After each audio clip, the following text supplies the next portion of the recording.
climat des affaires s'est amélioré pour cette année 2014 et la Côte d'Ivoire est éligible au programme Threshold du Millennium Challenge Corporation.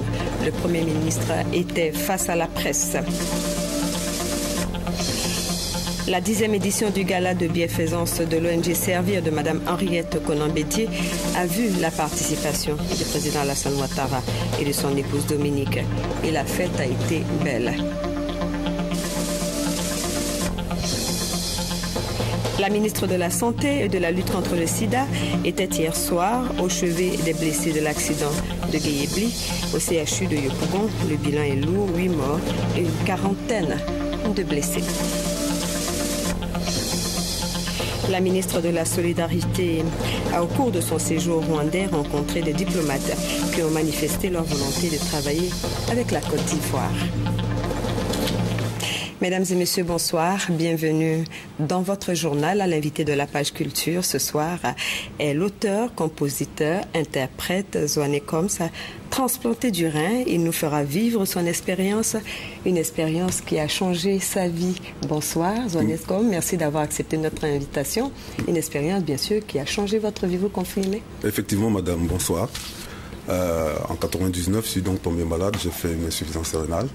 Et par la grâce de Dieu, j'ai été transplanté en 2005. Donc je sors ce bouquin afin de pouvoir faire rendre gloire à Dieu par un témoignage.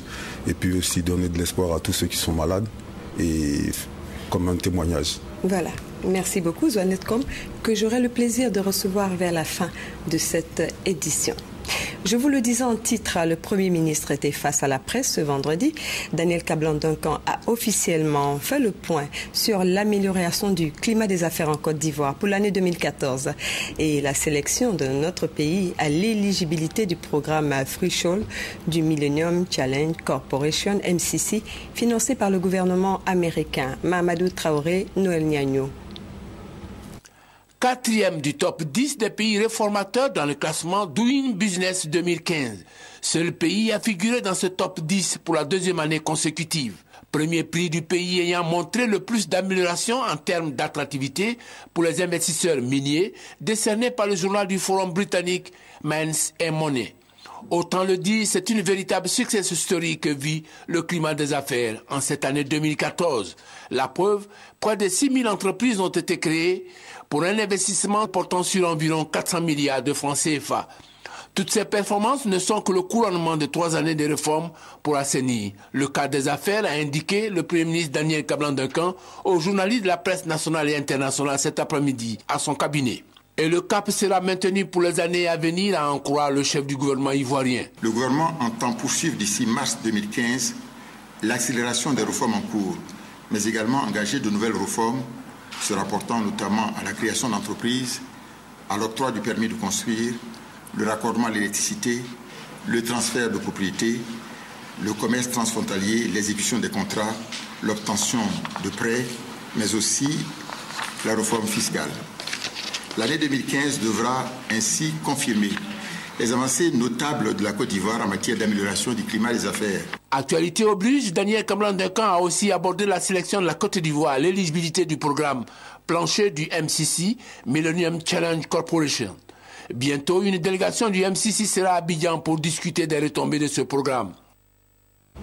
Hier, le président Alassane Ouattara inaugurait une station d'eau potable.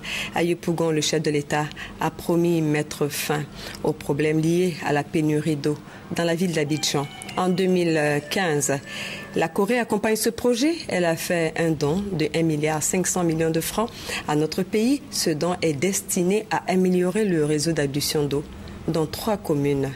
Léon Brou. Signature d'accord entre le chef de l'agence de coopération coréenne KOICA et le ministre d'État, ministre des Affaires étrangères Charles Dibikoufi. Par cet acte, la République de Corée fait don de 3 millions de dollars américains, soit 1,5 milliard de francs CFA à la Côte d'Ivoire. Objectif, renforcer l'adduction en eau potable dans les communes d'Abobo, Koumassi et Yopougon à travers des branchements sociaux. Il n'y avait pas de tuyau qui liait au ménage pour pouvoir donner de l'eau potable. Mais ce don se référera sur l'installation de ces différents tuyaux pour pouvoir approvisionner les différents ménages. Il reste que les ministères et structures techniques définissent les modalités de la mise en œuvre de ce projet. Une chose est cependant sûre, il va permettre à 10 000 foyers d'être normalement approvisionnés en eau. Une raison pour le ministre d'État Charles Dibikoufi de qualifier ce don coréen de baume au cœur des actions du gouvernement. Cet accord vient renforcer les actions du gouvernement et le vœu du président qui est de faire de notre pays un pays émergent à l'horizon 2020 en faisant en sorte que la croissance économique soit une croissance inclusive et sérieusement repartie au niveau de la population ivoirienne. Cette aide de la Corée, précise Charles Dibikoufi, est l'un des fruits de la récente visite du président Alassane Ouattara dans ce pays ami. Je vous l'annonçais dans les titres, la 10e édition du dîner gala de bienfaisance de l'ONG Servir, présidée par Mme Henriette Konan Bédié, a eu lieu hier soir à Sofitel Hôtel Ivoire à Cocody. Le président de la République et son épouse, la première dame de Côte d'Ivoire, étaient aux côtés du président Henri Konan Bédié et de son épouse. Reportage Sidonie Davila.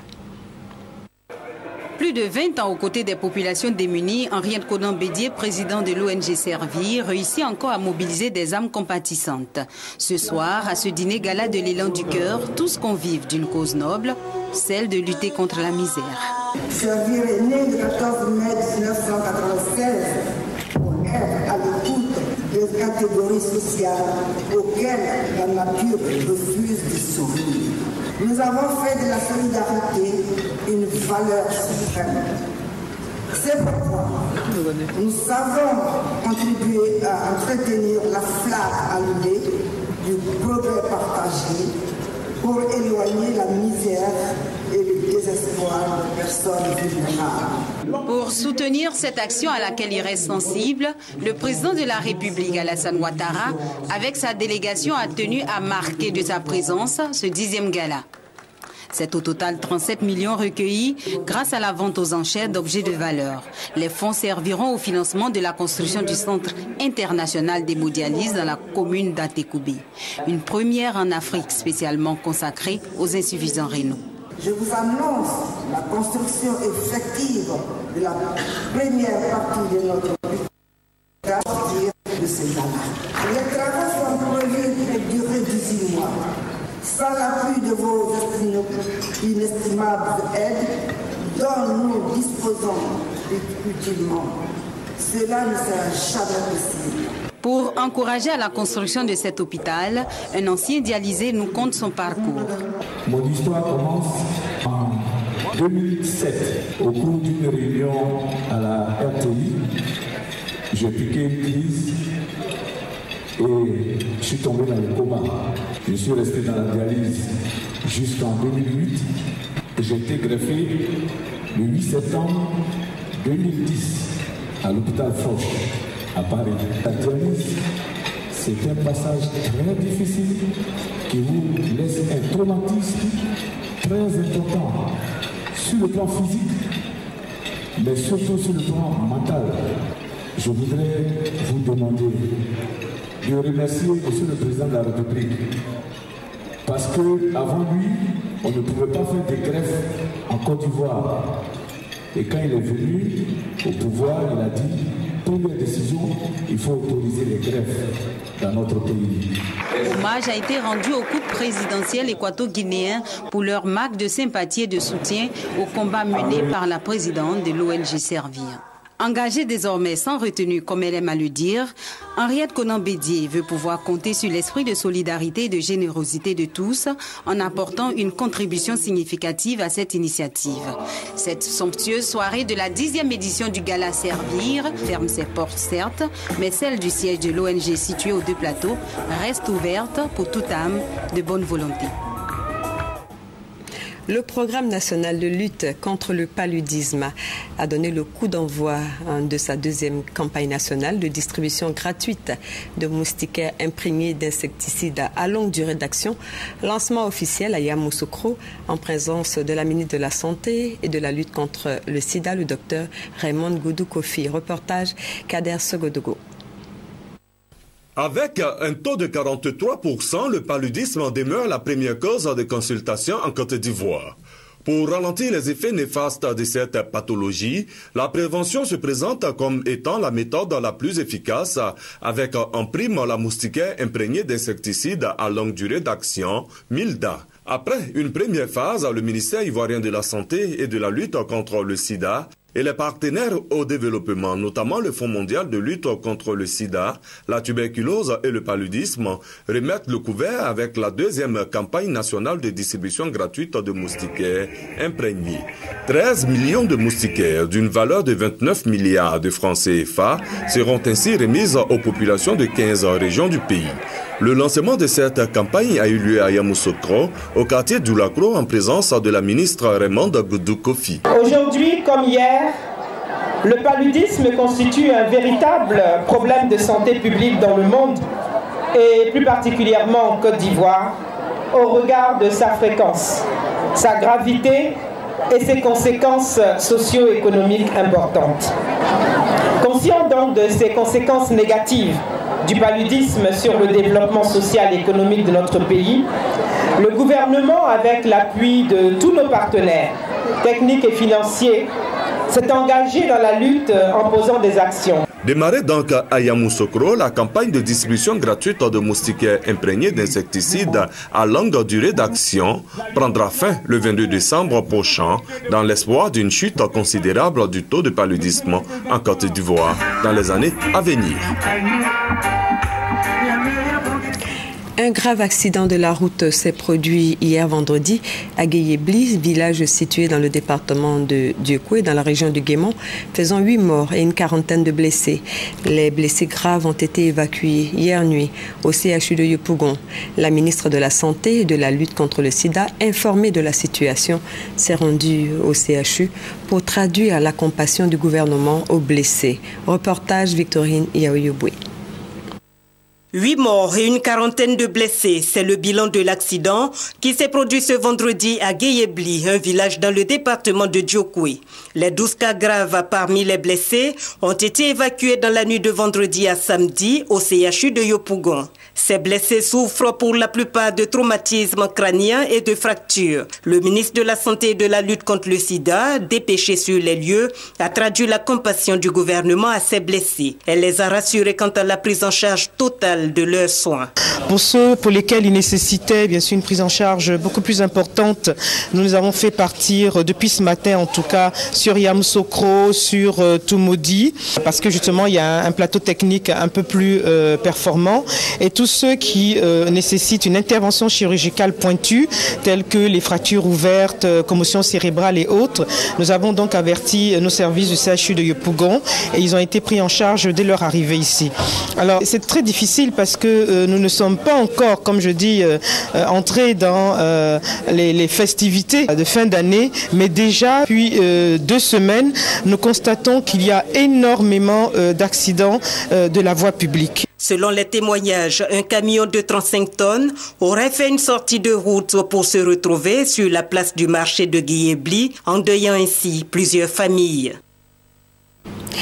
Et pour éviter ces drames, le ministère des Transports lance une campagne de sensibilisation sur la sécurité routière dont l'objectif est bien évidemment la réduction du taux d'accidents, particulièrement pendant les périodes de fête. Mamadou Kouassi.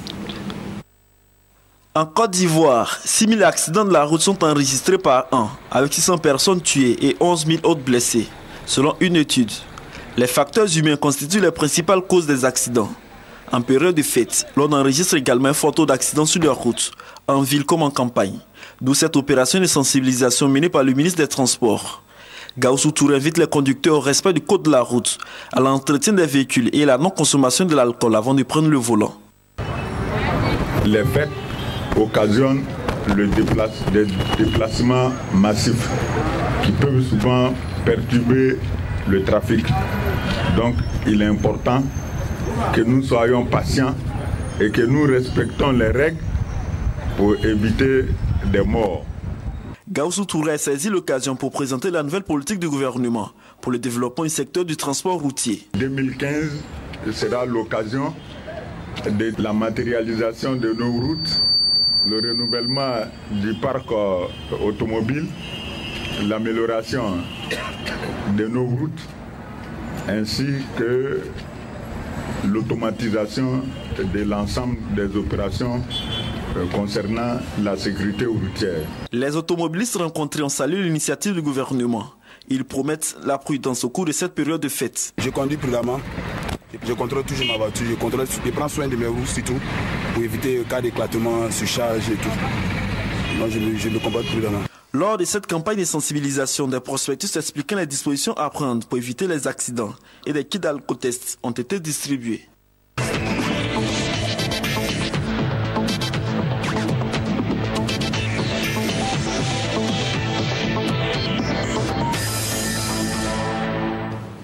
Le troisième pont d'Abidjan, pont Henri Konan Bédié, encore appelé pont de l'émergence, sera inauguré le 16 décembre prochain, vous le savez. Nous vous proposons un regard sur les incidences d'un tel ouvrage sur l'urbanisme du district d'Abidjan. Suivez le reportage de Placide Niaoué, commenté par Sidonie Davila. Abidjan refait sa toilette et s'offre de nouveaux habits avec la construction du troisième pont, baptisé pont Henri Konan Bédié.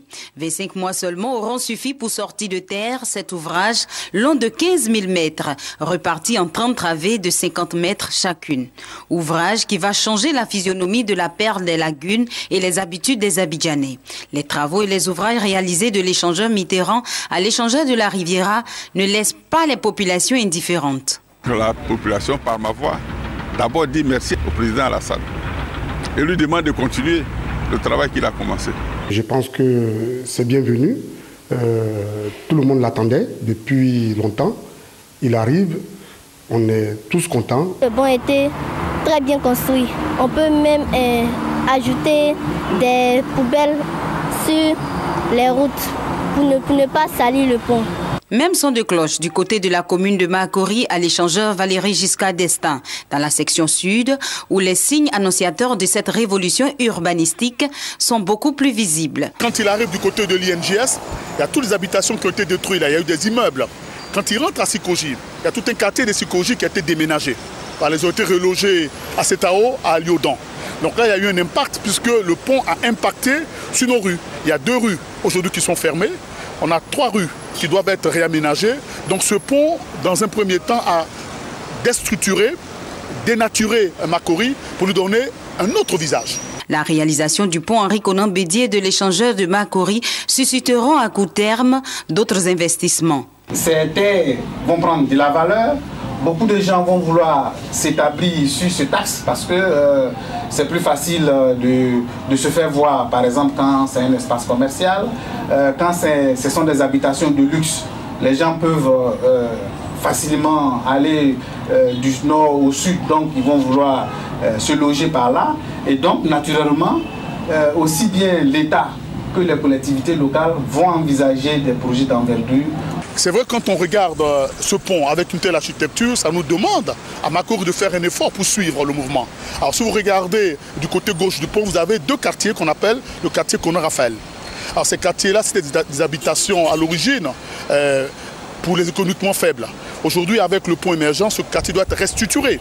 Donc ça va nous demander de rebâtir un nouveau quartier. La qualité architecturale du pont Henri Konan Bédié, fortement ressentie dans les communes d'accueil, va également contribuer à l'amélioration, la préservation et la restauration de l'environnement. Nous avons travaillé pendant 18 mois à Anoumambo parce que c'était un site vraiment insalubre. Le troisième pont, pont Henri Konan Bédié, dont les travaux ont été opérés conformément aux standards de la Banque mondiale en matière de sécurité et de respect de l'environnement, participe à l'élimination de gaz carbonique à hauteur de 90 000 tonnes par an. Une ambulance pour Grabo, ville frontalière du Libéria. C'est un don du président de la République dans le cadre du projet pilote de sécurisation de la frontière ouest. Il a été également procédé à la pose de la première pierre de la future caserne des forces républicaines de Côte d'Ivoire de la localité. Compte rendu à Boussanogo. Ambiance des grands jours que celle qu'a connue ce dimanche, la ville de Grabo pour accueillir cette ambulance toute équipée et toute neuve. Un don du président de la République Alassane Ouattara. Une promesse relative au projet pilote de sécurisation de la frontière ouest de la Côte d'Ivoire. En remettant les clés de cette ambulance aux autorités de la région, le représentant du ministre chargé de la Défense, par ailleurs chef de cabinet civil, Lahassani Koroma, a indiqué que ce don est le signe manifeste que le président de la République Alassane Ouattara, dont le souci majeur reste et demeure le bonheur et le bien-être des populations ivoiriennes, a toujours tenu ses promesses. Tous les intervenants qui se sont succédés à la tribune ont salué la haute portée de ce geste du chef de l'État. Un véritable soulagement pour la population de Grabo. Voilà plus de 15 ans que Grabo demandait une ambulance. Aujourd'hui, nous avons une ambulance. Mes pensées de reconnaissance vont au chef de l'État, qui a suivi personnellement ce problème. Vraiment, je suis ému. Je remercie le président de la République, son Excellence M. Alassane Ouattara. Aujourd'hui, Grabo a ambulance, vraiment, tout le monde est content. On va aller le diffuser dans les autres villages, même dans la brousse, dans les campements. Autre volet de cette cérémonie, la pose de la première pierre de la future caserne de forces républicaines de Côte d'Ivoire de la localité et qui s'étend sur près de 2 hectares. Pour le reste, le représentant du ministre chargé de la Défense et les autorités locales ont fait le tour des chantiers où les travaux sont déjà en cours, à savoir, entre autres, le futur centre de santé, le commissariat de police et la brigade de gendarmerie de Grabo. On s'intéresse à la recherche scientifique maintenant. Que valent les travaux et les résultats de recherche, aussi pertinents soient-ils, sans une politique de valorisation? Quelle société obtiendrons-nous demain si notre jeunesse n'est pas sensibilisée à la culture de la science? Des solutions et des réponses à travers cette édition de la quinzaine internationale de la science et de la technologie qui se poursuit en ce moment même à l'intérieur du pays. Le point avec Patricia Omo-Etia. C'est dans un amphithéâtre débordant que les différents conférenciers se sont succédés. Ils ont expliqué aux étudiants les dangers que court la planète si nous ne prenons pas soin de notre environnement. Pour le professeur Konaté Souleymane, directeur adjoint du pôle environnement et développement durable, l'évolution climatique est certainement une préoccupation majeure de notre temps et pour notre avenir, ainsi qu'en témoigne la tenue des sommets. Près de 30% des cultures agricoles dépendent complètement des services écosystémiques qui sont rendus par les abeilles. On dit que l'abeille, c'est le premier travailleur. Mais sans ces abeilles-là, sans ces pollinisateurs, on ne peut pas avoir une agriculture aussi productive. Annick Koulibaly, maître assistant à l'université Jean-Laurent-Guédé de Daloa, indique que l'on doit cultiver autrement pour stopper la perte de la biodiversité. Il est temps, il est l'heure de s'inquiéter parce que nous avons perdu cette forêt. Nous l'avons perdue et il nous faut donc réadapter notre façon d'utiliser l'espace, revoir nos techniques de culture, revoir même l'enseignement à la base de l'éducation que nous donnons à notre population, à nos enfants sur l'environnement pour que demain, on ait encore des végétations.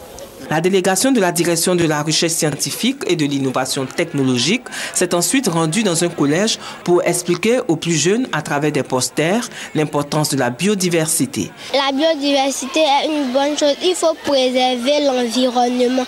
Il ne faut pas jeter, les chasser, toutes sortes d'autres choses dans l'eau. Ça va faire fuir les poissons. Pour la suite du programme de cette deuxième édition, la délégation se rendra à l'université Peleforo-Bon Koulibaly de Korogo, où des expositions, conférences et journées portes ouvertes seront organisées. Direction le Rwanda, où l'objectif des autorités est aujourd'hui de créer un pays nouveau, avec de nouvelles valeurs, que sont l'unité, la fierté d'être rwandais. La délégation ivoirienne, conduite par la ministre Anne-Désirée Oloto et des diplomates rwandais, ont manifesté la volonté des deux pays de travailler ensemble. Gabriel Zani est notre envoyé spécial à Kigali. Suivez son reportage. La politique étrangère du Rwanda est bâti sur cette nouvelle vision, bâtir un Rwanda nouveau. Mais un Rwanda nouveau suppose un nouvel esprit qui est la fierté d'être rwandais, ni plus ni moins. Le pays fait aujourd'hui la promotion de cet objectif de paix doublé d'une bonne dose de sécurité. La ministre de la Solidarité, à la tête de la délégation ivoirienne en visite dans le pays, a quant à elle réitéré la volonté du gouvernement ivoirien de coopérer avec le Rwanda. Comme le Rwanda, la Côte d'Ivoire aspire également à la paix. Et la Côte d'Ivoire veut être un pays modèle africain. C'est la raison pour laquelle nous avons choisi le Rwanda pour cette visite de travail. La Côte d'Ivoire et le Rwanda, deux pays sortis de crise sociopolitique, sont donc aussi deux pays en pleine reconstruction. Des similitudes qui appellent nécessairement le renforcement de la coopération entre les deux États. C'est un honneur pour le Rwanda d'avoir eu nos sœurs et frères africains de venir apprendre de ce que nous sommes en train de faire pour l'unité et la réconciliation du peuple rwandais et aussi de la transformation de notre pays. Nous sommes disposés à continuer à travailler avec eux. Tout comme la Côte d'Ivoire, le Rwanda met l'accent sur la coopération sud-sud et la diaspora pour favoriser le développement national, au-delà des investissements des partenaires classiques au développement. En politique, cela fait 20 ans que le Rassemblement des Républicains a été créé pour célébrer cet anniversaire. C'est la ville de Bouaké qui a été choisie. Les militants du RDR venus de partout en Côte d'Ivoire ont pris d'assaut l'ancien stade de Bouaké pour marquer l'événement. Un devoir de mémoire teinté de joie et de peine. Un moment pour dresser un bilan, apprécier le chemin parcouru pour la conquête du pouvoir d'État et mobiliser les militants avec en ligne de mire l'élection présidentielle de 2015. Les militants de la haute direction ou de la base ont fait le déplacement à Bouaké.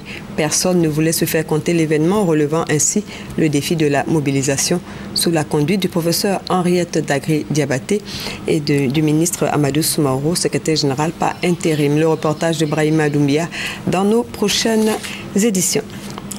Les militants de l'UDPCI, l'Union pour la démocratie et pour la paix en Côte d'Ivoire, des régions du Go et du Louis-Djibois se sont donné rendez-vous à Divo pour une cérémonie d'hommage à leur président, le docteur Albert Mabrito Akus, qui a choisi de se mettre au service du président Alassane Ouattara. À cette occasion, le siège régional de l'UDPCI, du Go et du Louis-Djibois a été inauguré. Le ministre d'État, ministre de l'Intérieur et de la Sécurité, Ahmed Bakayoko, intègre une génération à Tchon. Son intronisation a eu lieu aujourd'hui, samedi, à Abidjan, Agban, village Tchon situé dans la commune d'Atekoubé. C'était à l'occasion du 10e anniversaire de cette génération, l'occasion pour les cadres à Tchon, avec à leur tête le doyen Ernest Nkomo-Mobio, de rendre hommage au président de la République. Reportage Issa Ieo, commentaire Serge Coléa. Ahmed Bakayoko, ministre d'État, ministre de l'Intérieur et de la Sécurité, désormais membre de la génération Kiagba, catégorie Dongba. Il a été intronisé ce samedi à Agban village, situé dans la commune d'Atekoubé, dans le district autonome d'Abidjan, à l'occasion du 10e anniversaire de cette génération. Et ce, en présence des chefs traditionnels de son village à Tchan et de nombreux cadres. Le ministre Ahmed Bakayoko, heureux d'appartenir à cette classe, a rendu un hommage aux chefs à Tchan avant de les féliciter pour leurs efforts en faveur de la paix et de la cohésion sociale. Je veux saluer tous les chefs qui sont là. Merci de ce que vous avez fait pour la Côte d'Ivoire. La paix, la cohésion, c'est votre œuvre. Si dans nos villages, dans nos campements, il y a la paix, il y a la cohésion, il y a le vivre ensemble, c'est parce que tous les jours, vous faites votre travail. Aujourd'hui, le président vous a donné un statut. Plus que des moyens, c'est de la considération, c'est du respect. C'est pour dire que ce que l'Afrique a d'essentiel, c'est la considération, le respect des aidés. Les maires Noël Akossi Benjo du plateau et Paulin Danho d'Atekoubé, tout en saluant l'appartenance du ministre à cette génération, ont exprimé la volonté du peuple atchant d'accompagner le chef de l'État Alassane Ouattara à faire de la Côte d'Ivoire un pays émergent à l'horizon 2020. À tous et à toutes, notre fierté d'avoir reçu ici le ministre d'État. Il a donné par sa présence effective à cette cérémonie traditionnelle une dimension nationale. Ernest Nkumo Mobio, ancien maire de la ville d'Abidjan et par ailleurs doyen des cadres à Tcham, apprécie le geste des chefs de l'État de débloquer 53 milliards de francs CFA pour le développement des villages à Tcham. J'ai jamais vu annoncer ces mesures-là pour le développement des villages à Tcham. Les chefs traditionnels à Tcham ont démontré au cours de cette cérémonie par une forte mobilisation qu'ils sont prêts à accompagner le président de la République Alassane Ouattara à bâtir un pays moderne et modèle.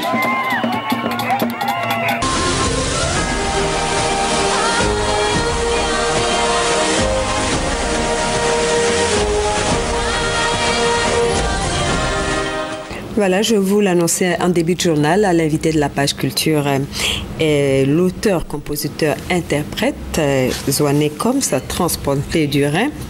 Il a écrit un ouvrage très intéressant, un ouvrage que j'ai lu avec beaucoup de plaisir. Le titre, c'est « Vivre avec le Rhin d'un autre ». Avant d'en parler avec lui, je vous propose de suivre le Laye Festival, ou Festival de l'amour à Adzopé, dans la région de la Mé.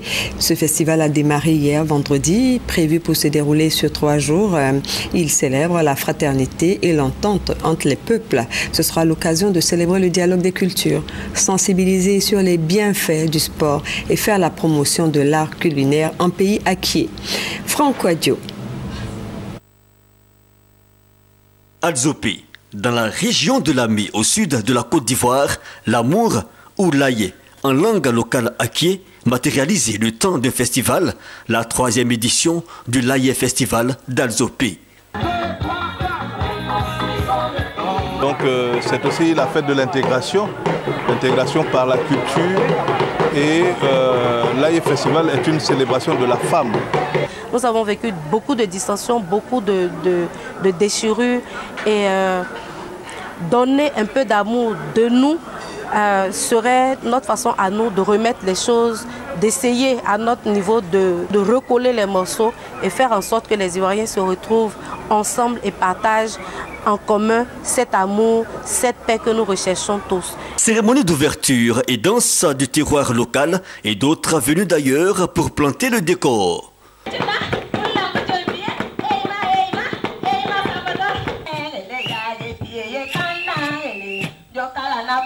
À Adzopé vivent, en plus des autochtones acquis, une pluralité de peuples venus de la Côte d'Ivoire profonde et même de la sous-région. Ce festival est pour tous l'occasion de chanter, de vivre ensemble. Il faut vivre ensemble, donc c'est pour encourager ce leitmotiv-là que nous sommes là. Sans l'amour, la vie est impossible. Débuté le 11 décembre, le Laye Festival, 3 jours de célébration de la fraternité, ponctués de concours culinaires, de sketch et autres sensibilisations. Au planning familial, sans oublier quelques activités sportives. Le secret des sages, Ado, qui es-tu donc, est un livre qui retrace la vie du président Alassane Ouattara. L'auteur revient notamment sur l'histoire de la terre de ses ancêtres, les actes posés par l'homme depuis son enfance pour aboutir à ce parcours prédestiné qui fait du président Alassane Ouattara un leader, un bâtisseur, au cœur de l'histoire de son pays, la Côte d'Ivoire. Serge Collier. Après la destruction de l'historique université islamique de Kong par l'Almami Samori Touré, les sages ont prédit que Kong se relèverait de ses cendres 100 ans plus tard par la volonté d'un de ses fils. Ce fils se révélera un siècle plus tard être Alassane Ouattara. Mais quels sont les indices et les signes de la prophétie qui ont permis de reconnaître Alassane Ouattara comme celui que les sages de l'époque ont appelé le Nangaman, le prédestiné? La réponse de cette grosse énigme de l'histoire se trouve dans le livre « Le secret des sages ». Ado, qui es-tu donc? Fruit de plusieurs années de recherche du journaliste écrivain Patrick Iyé. Le secret des sages, indique l'auteur, révèle la vision d'érudits musulmans sur la vie d'un homme à l'ascension et au destin tracé. Le secret des sages se veut un document didactique à travers lequel l'organisation Lumière et Vérité entend restituer aux jeunes générations les faits sur la vie de l'actuel président de la République de Côte d'Ivoire. Nos enfants ont le droit de savoir qui est M. Alassane Ouattara, étant donné que c'est M. le Président de la Côte d'Ivoire. Et à partir de cet ouvrage-là, je crois que tout est un peu expliqué et ça va être un peu plus facile pour la génération future de savoir qu'on a eu un président à l'image de notre pays. Le livre sera disponible dès le 1er janvier. Une dédicace est prévue le 15 janvier 2015 au Palais de la Culture du Treichville. Elle sera suivie d'une vaste tournée en Côte d'Ivoire pour rendre le secret des sages accessible à tous. Zoanette Combs est notre invité. Plusieurs années déjà que Zoanette Combs, artiste chanteur, a quitté la scène la raison des problèmes de santé, une insuffisance rénale précisément, ayant bénéficié d'une greffe du rein. Le reggae maker a repris de l'embonpoint, il revient sur scène, mais cette fois avec une œuvre littéraire. Le titre « Vivre avec le rein d'un autre », le récit de son expérience avec Michel Mambo. Après avoir servi du reggae à la sauce BT aux mélomanes ivoiriens dans les années 80, Zoanette Combs revient au devant de la scène, cette fois avec un livre sous la main. Du micro à la plume, qu'est-ce qui a bien pu se passer? Un problème de santé explique l'artiste. Une insuffisance rénale survenue en 1999. Mais la maladie n'aura pas raison de lui. Homme de foi, Zoanette Combs va bénéficier en 2005 d'une grâce particulière, une greffe du rein. Dès lors, la vie reprend son cours normal et l'artiste décide de partager son expérience. Vivre avec le rein d'un autre, sa première œuvre littéraire, un véritable hymne à la vie. En Côte d'Ivoire, le taux de prévalence de l'insuffisance rénale varie entre 39 et 52%, avec un taux de mortalité de 39%. La prise en charge n'étant pas à la portée de toutes les bourses. Vivre avec le rein d'un autre, une œuvre de 164 pages pour sensibiliser, mais surtout redonner de l'espoir à tous les dialysés. Le combat n'est pas perdu. Voilà, Zoanette Combs, merci d'être là. Merci, vous avez suivi certainement avec beaucoup d'intérêt le gala de l'ONG Servir, où il a été question de l'ouverture d'un centre, de la construction d'un centre de dialyse. Effectivement, c'est une très bonne chose. Je ne peux que louer, dire merci à Madame la Présidente pour cette œuvre. Parce qu'en fait, cette maladie est très contraignante et si les gens ne sont pas aidés, ils ne peuvent pas s'en sortir tout seuls. Donc ce centre vient à point nommé pour pouvoir soulager un peu tous ces malades d'insuffisance rénale. Parce que dans votre ouvrage, vous parlez d'un voyage en Côte d'Ivoire. Vous êtes revenu au pays pour voir votre famille et il a fallu vous dialyser avant votre transplantation. Et vous avez été quelque peu choqué par ce que vous avez pu vivre. C'est vrai qu'il n'y a pas de comparaison à faire entre les soins qui sont fournis en Europe et ce qui se passe ici. Bon, il faut dire qu'il y a beaucoup de gens qui font beaucoup déjà pour les dialyser. On leur tire le chapeau, mais il y a encore beaucoup à faire. Il y a encore beaucoup à faire. C'est pour cela que nous attirons l'attention des autorités sur vraiment le cas de cette maladie qui est vraiment une tueuse silencieuse. Aujourd'hui, disons qu'en Côte d'Ivoire, cette maladie, on a, d'après ce que je sais, il y a à peu près 400 nouveaux cas d'insuffisance rénale par an. Alors, elle est telle que les gens ont besoin d'être soutenus. En France, on bénéficie de la sécurité sociale qui fait que les soins et tout un environnement est pris en charge. Donc, nous voulons que ces mêmes choses-là soient un peu répétées ici. C'est vrai que nous sommes un pays pas vraiment encore sur la voie. Donc, ce serait une bonne chose vraiment qu'il y ait une prise en charge, surtout pour les maladies d'insuffisance rénale. La question que les Ivoiriens se posent aujourd'hui, c'est comment allez-vous aujourd'hui? Comment vous sentez-vous? Mais moi, par la grâce de Dieu, je vais mieux et j'ai pu bénéficier donc d'une transplantation. Donc mon combat aujourd'hui, c'est d'attirer l'attention des Ivoiriens sur cette maladie afin qu'ils ne subissent pas ce que moi j'ai connu. Je veux dire, cette maladie, beaucoup de gens ne la connaissent pas. Vous savez, madame, juste même une simple carie peut vous donner une insuffisance rénale.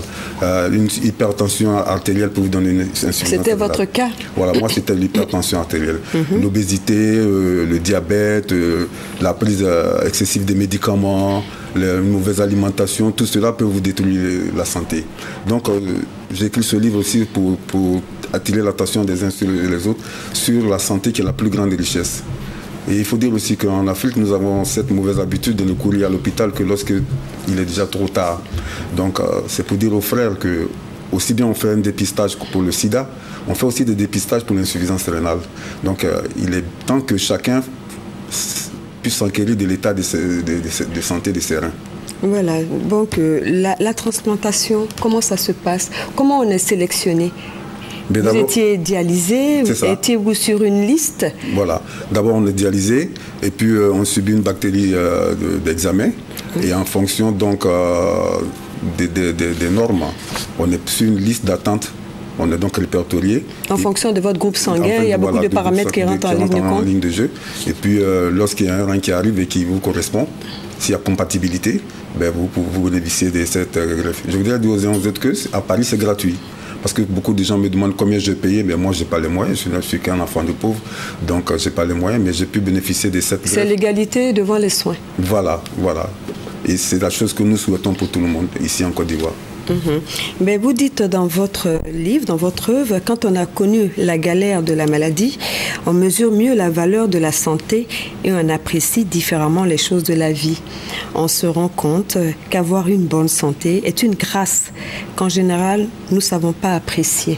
En vérité, madame, chaque jour, lorsque nous nous réveillons, c'est une grâce de Dieu. Avoir la santé, c'est une grâce. C'est la plus grande richesse que l'on puisse avoir. Je veux dire, vous pouvez avoir tout ce que vous voulez, mais si vous n'avez pas une bonne santé, vous êtes très, très, très malheureux. Donc, je pense que la prise en charge de la santé est une chose vraiment primordiale pour tout un peuple. En Afrique, nous avons encore beaucoup de chemin à faire dans ce domaine, mais le combat n'est pas perdu. C'est juste une question de volonté politique. Nous pouvons y arriver avec un peu de volonté politique. Mais moi, j'interpelle tout un chacun à se prendre en charge, à éviter d'avoir des comportements à risque, parce que tous les excès nuisent. Donc, à faire un peu attention à sa santé, à se prendre en charge et puis à informer les uns et les autres. Faire attention à sa santé, et puis vous êtes beaucoup consacré aussi à la prière, vous êtes chrétien céleste, ça vous a beaucoup aidé? Madame, vous savez que sans Dieu, on ne peut rien faire. Comme je disais tout à l'heure, sur cette terre, tout n'est que grâce de la part de l'Éternel. Moi, je ne peux que rendre gloire à Dieu pour ce miracle qu'il a opéré sur moi. Et c'est ce qui me pousse à courir, à me livrer. Parce que vous savez, ce n'est pas facile de dire aux gens, je suis transplanté, je suis malade et tout. Mais ma foi me pousse à aller vers les autres, à leur dire, voilà, voici ce que Dieu a fait pour moi. Et si vous mettez votre vie, votre foi en Dieu, il pourra faire beaucoup pour vous. Aujourd'hui, mon combat, c'est d'interpeller les uns les autres afin qu'ils ne subissent pas tout ce que moi j'ai connu. Et en plus, vous encouragez les uns et les autres à faire des dons d'organes. Bien sûr. Bon, je sais qu'ici, il y a un début de transplantation. Oui, bon, les greffes sont possibles en Côte d'Ivoire. C'est très bien. Donc, il faut beaucoup de sensibilisation. Il faut beaucoup de sensibilisation sur la transplantation parce que ce n'est pas facile à une famille comme ça d'accepter qu'on prenne un organe sur leurs parents pour le donner à quelqu'un d'autre. Mais avec la sensibilisation, on peut y arriver. Donc, il faut informer les gens. Parce que ça n'arrive pas qu'aux autres. On a l'impression que les maladies n'arrivent qu'aux autres. Mais vous vous rendez l'un de ces 4 matins que non, vous êtes atteint d'une grave maladie et vous êtes surpris. Pas plus qu'hier, on m'a annoncé, voilà, quelqu'un qui commence à faire une insuffisance rénale. Et c'est tous les jours. Aujourd'hui, chaque fois que je passe, les gens me parlent de leur expérience, des parents qu'ils ont perdus, d'autres qui sont malades. Et moi, je suis là tout impuissant devant tout ça. Mais tout ce que je peux faire, c'est juste interpeller, sensibiliser. Et quand le reste viendra. Voilà, Joannette comme écrivain et la musique dans tout ça. Mais madame, la musique, je n'ai pas arrêté. C'est mon premier dada. Là, Dieu m'a donné l'inspiration pour écrire ce livre, pour rendre témoignage, pour lui rendre gloire aussi, pour sensibiliser. Je vais revenir dans quelques mois avec un nouvel album et puis reprendre les choses là où je les avais laissées. Merci. Merci beaucoup d'être venu sur notre plateau pour nous faire partager votre expérience de dialysé. Merci madame. Voilà, le tournoi de la confraternité organisé par l'Union nationale des journalistes de Côte d'Ivoire, UNJCI, a connu son apothéose ce matin au stade de la haute fréquence de la RTI. La finale a opposé les équipes de la radiodiffusion télévision ivoirienne RTI et de Radio Nostalgie. C'est finalement la RTI qui s'est imposée au tir au but, 5 tirs à 4. Toutes nos félicitations à l'équipe de la RTI. C'est ici qu'on s'arrête pour ce soir. Excellente suite de programmes sur RTI 1 et à demain, 20h.